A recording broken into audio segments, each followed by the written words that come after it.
শীতের এই সিজনে যেহেতু বাজারে নানা রকম সবজি পাওয়া যায়, আর এই সবজির সিজনে সবজি দিয়ে কিন্তু নানা রকম আইটেম তৈরি করে বাসায় খাওয়া যায়, আর সেটা ভালোও লাগে।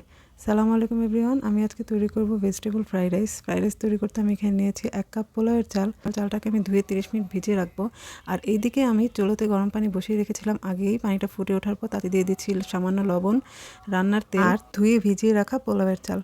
চালটাকে আমি বেশি সিদ্ধ করব না, অর্ধেকের চেয়ে একটু বেশি সময় সিদ্ধ করব, কারণ পুরোপুরি সিদ্ধ করে ফেললে আমাদের দ্বিতীয় স্টেপে রান্না করার সময় চালটা কিন্তু একদম নরম হয়ে যাবে। এখানে আমি একটি প্যানে দিয়ে দিচ্ছি সামান্য রান্নার তেল, তারপর দিয়ে দিচ্ছি বাটারটা মেল্ট হয়ে যাওয়ার পর এর মধ্যে দিয়ে দিচ্ছি রসুন কুচি, তারপর দিয়ে দিচ্ছি গাজর কুচি, ফুলকপি, বরবটি, এই সব কিছুকে একটু নেড়ে চেড়ে তারপর দিয়ে দিচ্ছি ব্রকলি, কিছু মটরশুঁটি। এবার এই সব কিছুকে একসাথে একটু নেড়ে চেড়ে তারপর এর মধ্যে দিয়ে দিচ্ছি ক্যাপসিকাম, হালকা একটু নেড়ে চেড়ে এখন এর মধ্যে দিয়ে দিব ফেটে রাখা 2টো ডিম।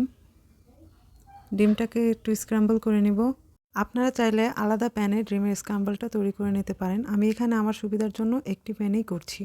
ডিমটা আর সবজিটা একটু নেড়ে চেড়ে এখন এর মধ্যে সিদ্ধ করে রাখা পোলাও চালটা দিয়ে দিচ্ছি। এর মধ্যে দিয়ে দিচ্ছি এখন ব্ল্যাক পেপার পাউডার, আর দিচ্ছি কিছু পেঁয়াজ কলি, কাঁচামরিচ আর কিছু পেঁয়াজের ফালি। এখন এই সব কিছুকে একসাথে একটু নেড়ে চেড়ে মিশিয়ে দিয়ে দিচ্ছি সয়া সস, লেবুর রস।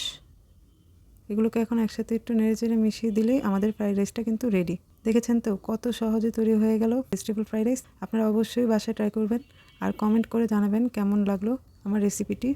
ভালো লাগলে প্লিজ আমার চ্যানেলটি সাবস্ক্রাইব করে আমার পাশেই থাকবেন। দেখা হচ্ছে পরবর্তী ভিডিওতে। আল্লাহ হাফেজ।